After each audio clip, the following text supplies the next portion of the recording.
about this thing called superhero.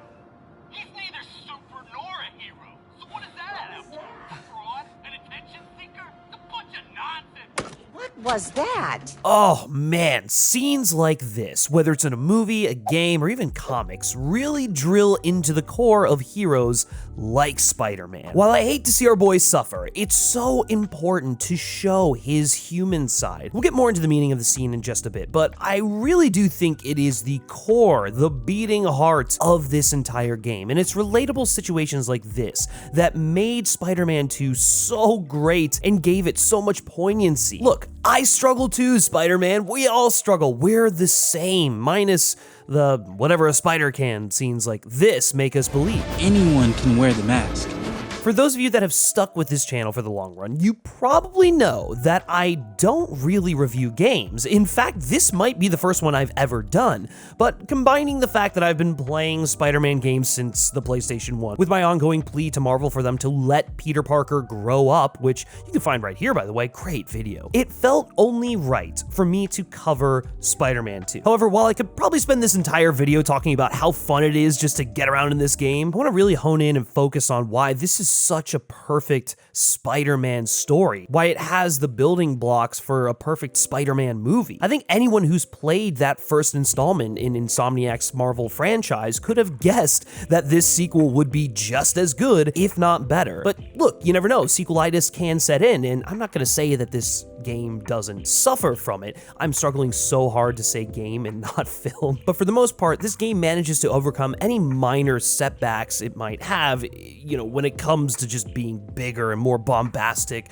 this big blockbuster behemoth. I'm just gonna start saying B words so I can continue this alliteration train that I have going on here. Yeah, it's got all that, but maybe, just maybe, by the end of this video, you'll understand why I think Sony's film division needs to start taking some notes from Insomniac on how to return to the emotional gut wrench that's at the core of Spider-Man. So for those of you who've been following along with my down on my hands and knees plea for Marvel to allow Peter Parker to grow up, it probably doesn't surprise you that I finally felt a sigh of relief with at least one Marvel property pushing the character in that direction. Insomniac, thank you so much for daring to cement Peter in a new period of his life that we haven't gotten to see a lot of in the past. The concepts that are dealt with in this game, whether it be through Miles or Peter or paralleled through every single character throughout the entire plot, are very mature, and it's so refreshing to see. And no, it's not mature in a, oh, I'm gonna be very serious now. No, it's like, it's mature because Peter is an adult dealing with adult issues, and we see how some of those issues stem from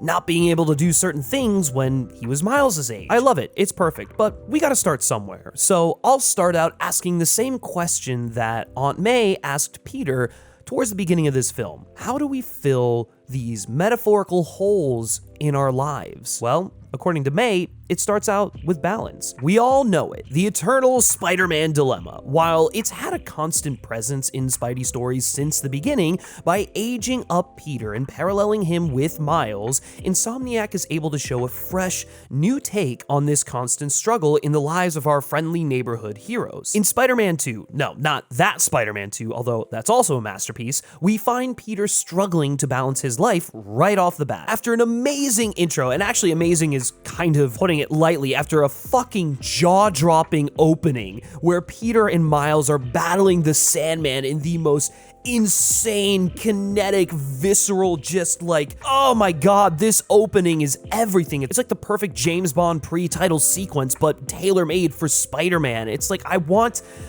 every Spider-Man story to start off like this. The Amazing Spider-Man 2 did that with the Rhino, and I feel like every other Spider-Man story has kind of struggled to really grab you with Spider-Man on the job right off the bat, and then everything sort of spiraling from there. It's just, this is so incredible. It's that blockbuster, high-octane action with character, and it's fun, and it's just, I mean, I could talk about the Sandman fight for ages. But after that incredible opening where Peter and Miles are able to save more or less the entire financial district from destruction at the hands of a Sandman gone mad, Peter is thanked by getting fired from his new teaching job on day one. That rush you get from such an incredible opening, it all comes to a halt when you're faced with the reality of the decision you just made as Peter Parker and Miles Morales. Miles can kind of get away with it because he's just a kid skipping class, but Peter can't just leave an entire class of teenagers unattended in the middle of a crisis. He, and we as the player, are faced with the reality of the toll that being Spider-Man takes on this individual. It can be a lot of fun, it can be exhilarating, but at the end of the day, there is a trade-off, and that's what happens when you make a choice. That's just the way it's always gone for Spidey. It's the cost of his anonymity, and protecting his loved ones has always been at the expense of his personal and professional lives. Peter has sacrificed everything to be Spider-Man over the years, and as he has now been allowed to grow up, we see the stresses and responsibilities of adult life starting to become too much for him. I mean, ask any person in their mid to late 20s, spider powers or not, having a functional and healthy work-life balance is quite the grown-up achievement. Peter isn't a kid anymore. He can't just skip classes. He can't just disappear on a whim. No, he has responsibilities that he needs to take care of, that he needs to account for when he makes the decision to be Spider-Man. Peter is struggling to balance everything in his life straight from the top. And then yet another wild card is thrown into the mix. Enter Harry Osborn, who was basically, for all intents and purposes, thought to have died of retroviral hyperplasia.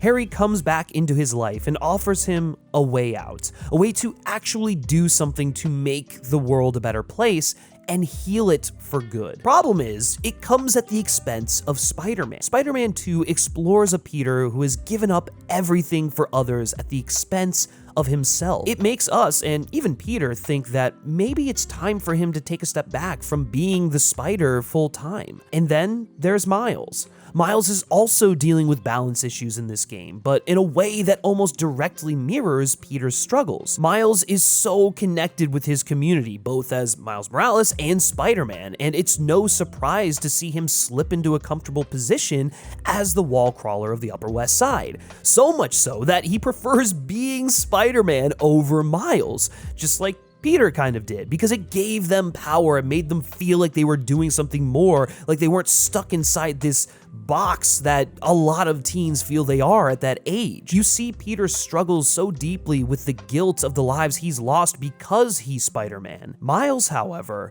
looks at the one he lost because he wasn't. If he had just been stronger, just been quicker, just been Spider-Man, maybe his dad would still be alive. Miles is too addicted to being Spider-Man to realize he's missing out on the things that really matter in his life. He's so focused on making sure that others have a life to live that he's forgetting to live his own. And he's starting down a path that Peter has already gone down, and we're seeing the repercussions of that decision play out 10 years from where Miles would be at. Having two Spider-Men allows for a shared load. It allows for one to step in when the other needs help. And one of my favorite aspects of the game is when you'll be stopping a crime in progress and one of the other Spider-Men will be there. You'll be Miles and, oh, Peter will be there. It'll be like, hey, Miles, thanks for the help, and vice versa. That's really cool. That's organic. It's a great way to showcase how two of these people can work together to make the city a better place. It doesn't need to be a one-man job, and I think that's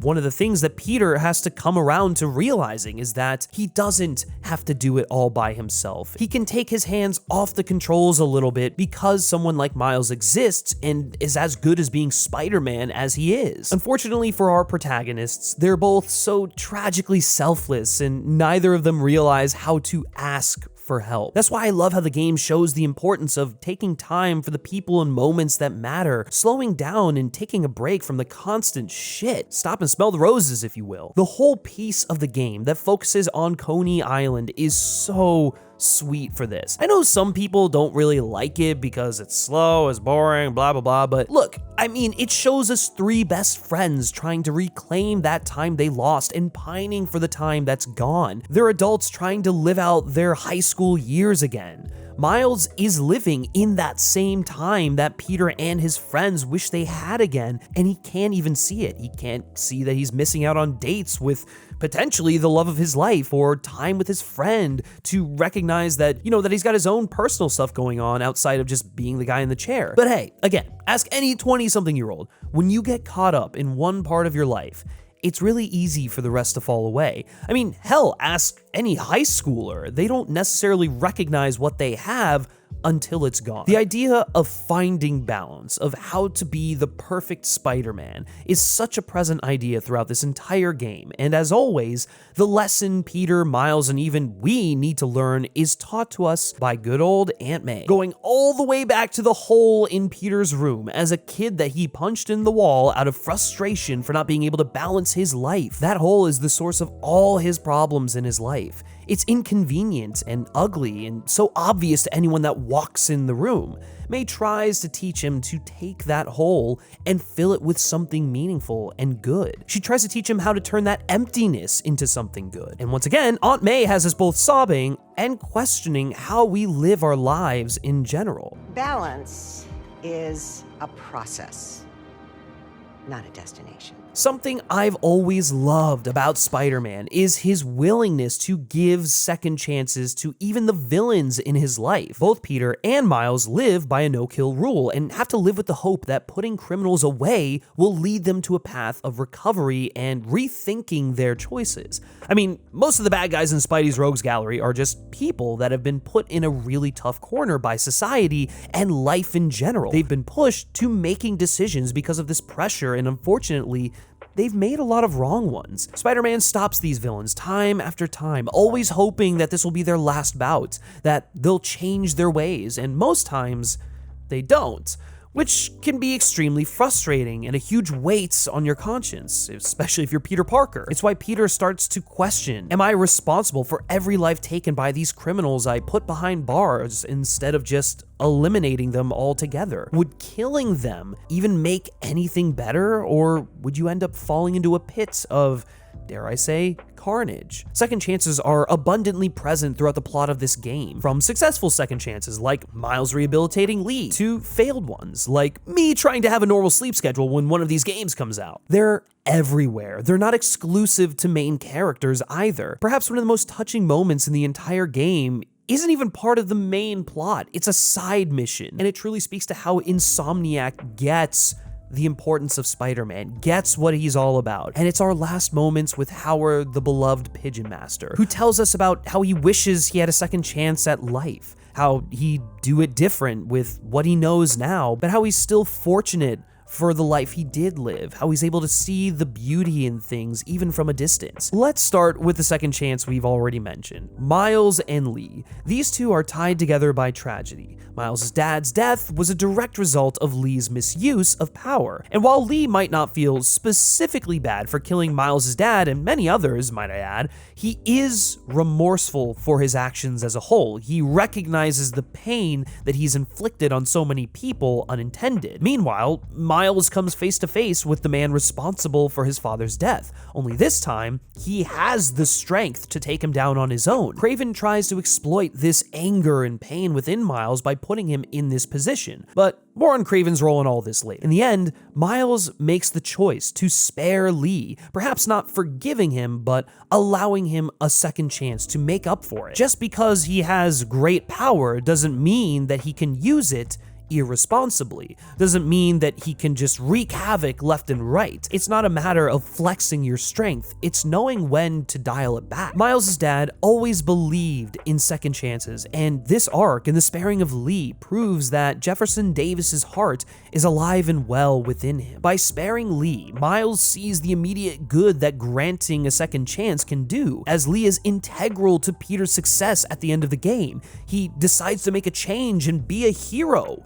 What an insane concept. While we're on the subject of people in Miles' life, Real Morales getting a second chance at finding love? Ooh, you go girl, you deserve this. Now, in Peter's neck of the woods, the second chances are everywhere. We have the trio's second chance at reliving their childhood, Harry's second chance at life, Peter's second chance at life after his near-death experience with Kraven, Norman's second chance at saving a family member dying of retroviral hyperplasia.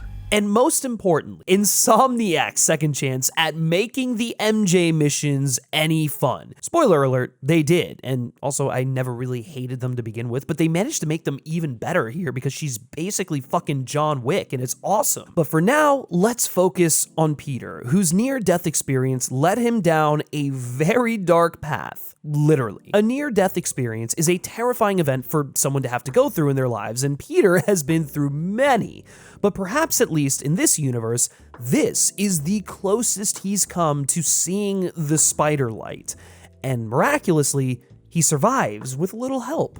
Many people, after surviving a traumatic event like this, take a deeper look at their life and develop a much more intimate appreciation for each day. But that's not the case for everyone, and it's certainly not the case for Peter.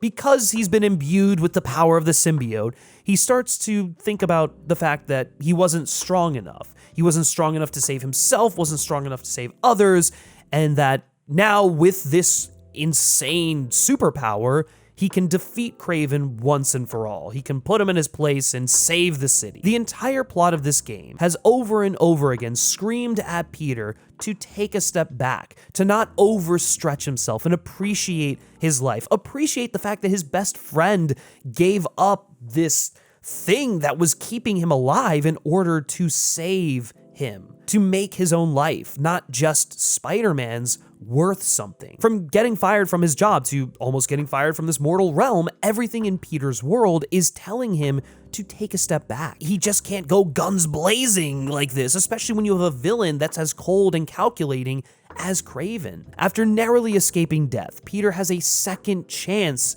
at life. And instead of embracing it, instead of using that to give him perspective, make better decisions, he turns to fear and anger as a coping mechanism. He becomes rageful and hateful, and granted, the funniest he's ever been, he becomes the very worst version of himself. Which leads us neatly into the driving force behind the plot of this game is its main antagonist, Kraven the Hunter. Anything can be broken.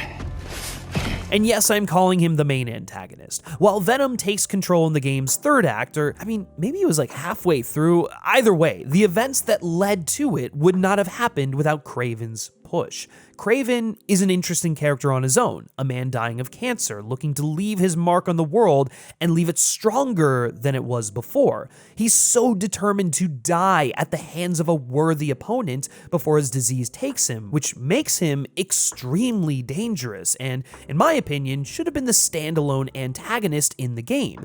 Is it cool to see Venom in play in the black suit? Absolutely, but it almost feels like Insomniac didn't think Kraven could hold his own as the game's main baddie, and I wish they had given him the chance to do so. They managed to weave in the black suit, Venom, and Kraven stuff pretty well, thematically at least, but we could have had Kraven and Black Suit. We didn't need Venom as well. I think both the Black Suit Spider-Man and Kraven played nicely with one another, and you could have done a fully realized story with that and set up a Venom story in the third game or something like that. But look, I get it. They wanted to sell the 19 inches of Venom, and honestly, I can't fault them for that because holy shit, that's fucking great marketing. Kraven lives by the mantra, set the beast within free. He believes that everyone has a monster inside them, and we're only at our strongest when we let that beast out. It's not too dissimilar from Joker's one bad day theory, always pointing out that the only difference between someone like Batman and someone like himself is just one terrible, horrible, no good, very bad day. Throughout the game, Kraven forces the monster within multiple characters to come out, whether they like it or not. He forces Sandman to go insane and give New York City a brand new beach right on top of Battery Park, just because he wants to hunt Marco in his strongest form. The saddest thing about this is that Marco gave up being the Sandman for the sake of his daughter. He recognized that he was better than the monster that was haunting him every single night. He was reformed and trying his best to do better with his life. But that doesn't matter to Kraven. To him, Marco had grown weak, and he was only a worthy hunt at his absolute strongest, at what the tabloids painted him as. Same goes for Connors, and really the entire Spider-Man rogues gallery in this film, whether it's the Vulture, Scorpion, you name it. I mean, these guys are killed brutally and viciously because they are reduced to just the animals that they dress up as. I mean, shit, did you see that thing of Rhino's head being mounted on a wall? I sure didn't when I was playing through the first time, but that's, fuck man, Kraven, you're a sick son of a bitch. But back to Connors, who had reformed since his days as the Lizard and was trying his best to move past it, to be better. Kraven forces the monster within him to come out once again, just for the sake of the hunt. Going back to second chances for just one moment, I think something that so many criminals in Spider-Man's rogues gallery take for granted is his willingness to give them the space to try and be better. Many of these villains are either people that have been dealing with some sort of mental disorder, or folks that feel that society has pushed them to the edge of desperation and backed them into a corner. It's incredibly sad. None of these villains are despicable. I mean, except for like Norman Osborn, but that's a whole other separate thing. They're all pretty tragic, petty criminals. And Spider-Man, both Peter and Miles, having sympathy for their conditions and constantly giving them the benefit of the doubt is what makes both of them some of the best heroes of all time. So back to Kraven, who not only forces the monsters within Connors and Marco to come out, but also tried to do so with Peter and Miles. By driving Peter to the brink of death, he succumbs to the drug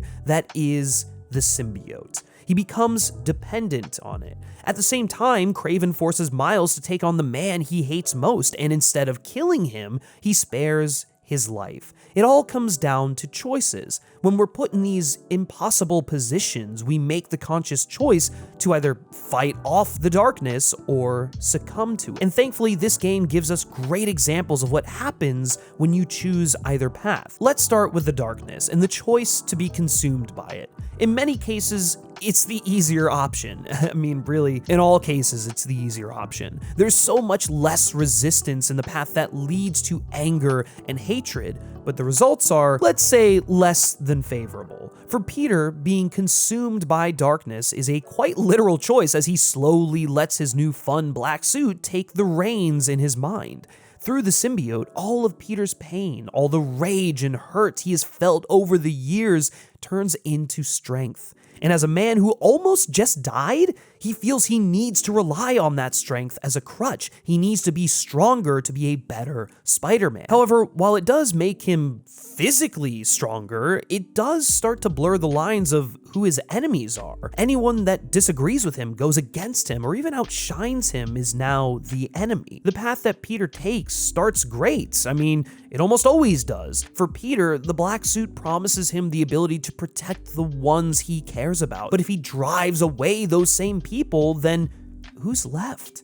He turns to the symbiote as a coping mechanism. It's a drug he relies on that helps him ease the pain he feels in his daily life, to compensate for feeling insecure, small, and powerless, kind of like what Kraven is going through. Kraven doesn't like to feel like something else has the upper hand on him. He's too egotistical for that. He's too confident in his abilities. He doesn't want to feel small and powerless unless he chooses to do something that he knows will make him do that, where he still has his hand on the controls. But like most addictions, while it may make it easier for Peter to cope, it begins to affect those around him in a negative manner. Peter's actions under the influence of the symbiote drive Harry to disparity, MJ to being someone she's not. It alienates Miles and even causes members of the community who love Spider-Man to start fearing him. So who's left, Pete? Was it worth it? There's some powerful symbolism at play as we take Miles and Lee quite literally within Peter's mind, which, yeah, I get it. It's probably a bit too on the nose, but it's pretty fucking cool when you're playing through it, and they get to fight the monsters that are ingrained within Peter's mind. Like, you know, sometimes being literal is okay. Peter has lived with so much guilt over his now rather lengthy career as Spider-Man. He lives with the weight of those he couldn't save and the ones that died because he didn't stop his enemies permanently. All of that guilt, and the fact that Peter has had to deal with it on his own over the years, or at least he felt he could only deal with it on his own, has built up and nearly consumed him even before he dons the black suit. Even at the top of the game, Peter sounds exhausted from living his two lives. He can't handle it anymore, and that near breaking point is incredibly enticing to, oh, I don't know, let's say a black ooze alien that feeds on pent-up aggression and emotions? I don't know, something like that. In the end, Peter is only able to defeat the symbiote with the help of his friends and allies,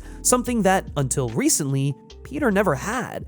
and inversely, something that Miles always did. Now imagine, if you will, that you're a teenage boy who just developed amazing powers. Let's say, in this case, you can do anything a spider can. Now imagine you're still quietly suffering from the loss of your father while you're growing into these new powers, and out of nowhere, some dude in an animal pelt forces you into a room with the guy who took your father away from you. You're stronger now than you were the last time you saw him.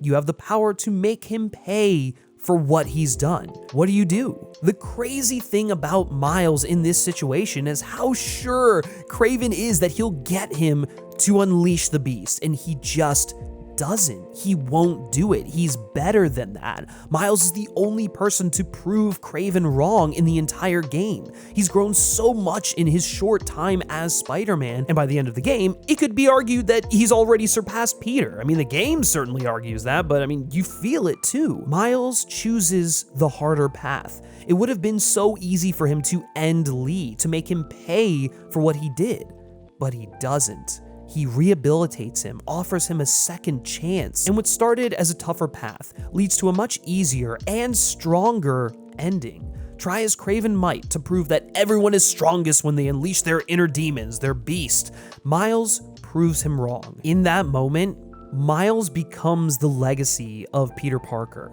Legacies, a concept that many people spend their life pondering and obsessing over. And for good reason, too. It comes down to mortality. When we leave this life, what was it all for? Will we be remembered? Did we do anything worthwhile? Did we make a difference? These questions haunt so many of us, and the characters in this game are no different. In fact, for many of them, their obsession with one question drives the plots of this game. And that question is, what am I leaving behind? For Miles, it's simple. He wants to be Spider-Man. He devotes his life to his webbed alter ego with little to no concern about letting all the other parts of his life take a back seat. Being Spider-Man is the greatest thing he could possibly do, so why focus on college? Why focus on Miles' future? Now, in most iterations of Peter's story, he starts off the same way, but Miles' home situation is a bit different. He's managed to merge the two halves of his life in a way that Peter never could. Rio knowing that he's Spider-Man, and for the most part being cool with it, is a huge weight off Miles' shoulders that Peter always felt he needed to bear. It eventually drove a wedge in between the two parts of Pete's life, and he never got better at balancing it. For Peter, I don't think his legacy, or at least the one he wants to leave, lies with Spider-Man anymore. Seeing the way he lights up at the idea of doing scientific, humanitarian work, the idea of making renewable energy, putting his smarts to good use with Harry on making true change in the world, it's honestly heartwarming. He so longs to be Peter Parker, to focus on those parts of his life, that the Spider-Man part starts to feel like a burden more than anything else. And naturally, that's gonna happen when you've been this masked vigilante for, your entire adolescence. He's gotten to a point where he's Spider-Man not necessarily because he wants to be, but because he feels he has to be. Because before Miles, if he didn't, who would? But that's just the thing. Peter has been blessed with a miracle, and that miracle is Miles Morales. Peter is given a protege that not only thinks and acts like him, but takes it one step further. Miles has connected with his community in a way Peter wasn't able to right off the bat, mostly because the community wasn't sure what to think of him, and well, J. Jonah Jameson didn't help much either. Miles has let more people into his Spider-Man life in a way that was very difficult for Peter to do for a while. In a way, Peter paved the way for Miles, and Miles has taken everything Pete had to learn on his own and improved upon it. Like any good successor, he did it his own way. Peter's greatest legacy isn't the Heal the World project that he's working on with Harry. That's great, but his greatest legacy is Miles. And with Miles around, Peter finally has a chance to live the life he never got to as a kid. He has his second chance. Now, it's a bit unclear whether Peter is permanently hanging up the tights or he's just taking some time to get in touch with the Peter Parker side of himself that he really wasn't ever able to. And so my opinion on this can change, but for as much as I love the ending of Miles taking the mantle from Peter, I think it's so profound, really beautiful, I feel like it goes against a bit of the core message of the film. Fuck, I said film again, it's game. The whole idea is that we're stronger together, greater together. Having Miles around helps to lessen the load, just like Peter does for Miles. It allows them to achieve that balance. It would have felt better if they both recognized how to balance and that they don't have to go it alone and can ask for help. The solution isn't to abandon one half entirely. It feels like they clearly wanted Miles to take on the mantle and wanted Peter to get the chance to be Peter.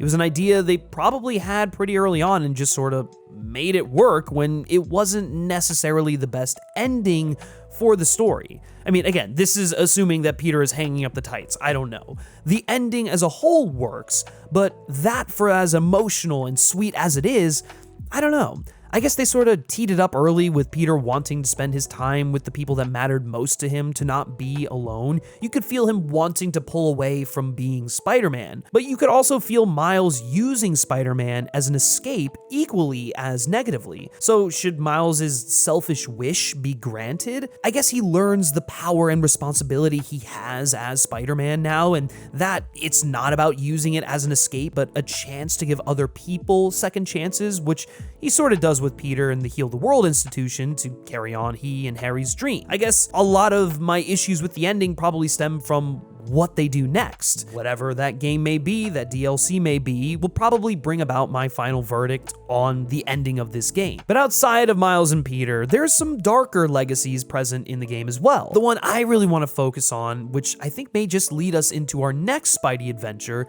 is the legacy of Norman Osborn. We all know Norman. In many iterations of Spider-Man, he's become the web-slinger's greatest villain. But in most of them, he's a misguided businessman at best and a narcissistic sociopath at worst. Something that I think this game does that's just such an amazing take is show how much Norman truly cares about his family. He's so often diluted to just being a greedy businessman that just so happens to go insane and get superpowers, but in Spider-Man 2, he's so much more than that. In fact, he's the exact opposite of Spider-Man in that he shows us what happens when you wield great power irresponsibly. Norman cares about his family so deeply, and after losing his wife, he refuses to lose Harry in the same way. In the end, Norman and Craven's outlooks on the world aren't very different. Norman tries to force his legacy on the ones he loves and indirectly on the city in which his company stands. He believes he knows what's best for everyone, and when he's wrong, he's unwilling to accept that it's his fault. Norman's legacy, as it stands, is that of loss, of failure, and of greed. And with the supposed death of his only son at the hands of Spider-Man, so he thinks, it's about to get much worse. Overall, while I definitely still do prefer the first Insomniac Spider-Man game, this game did exactly what I've been begging Marvel to do for so long. It allowed Peter to grow up. I can't wait to see where it continues to go as Peter and Miles continue to grow. Will Peter give up the mantle of the wall crawler? Will Miles take some time to stop and appreciate the things he fights so hard to protect? All of these questions, I'm sure, will be answered as the series continues, and I, for one, can't wait. Thank you, Insomniac, for hearing my plea to let Peter Parker grow up. I can only hope that other Marvel canons follow your lead and allow our guy, our hero, a chance to live the rest of his life to the fullest. So how do we fill those metaphorical holes in our lives? How do we use them to our advantage to make something beautiful? We can start by living with the lessons that Spidey and his stories teach us. We live with Aunt May's lesson to Peter, learning how to balance ourselves and support and promote a life that's useful to those around us, following the examples set by our heroes, as we find how to control our own monsters and to give others a second chance. We live in the pursuit of a simple task that was asked of us at the beginning of our Spider-Man journey back in 2018. We can strive every day to be greater. And you're listening to The New Normal.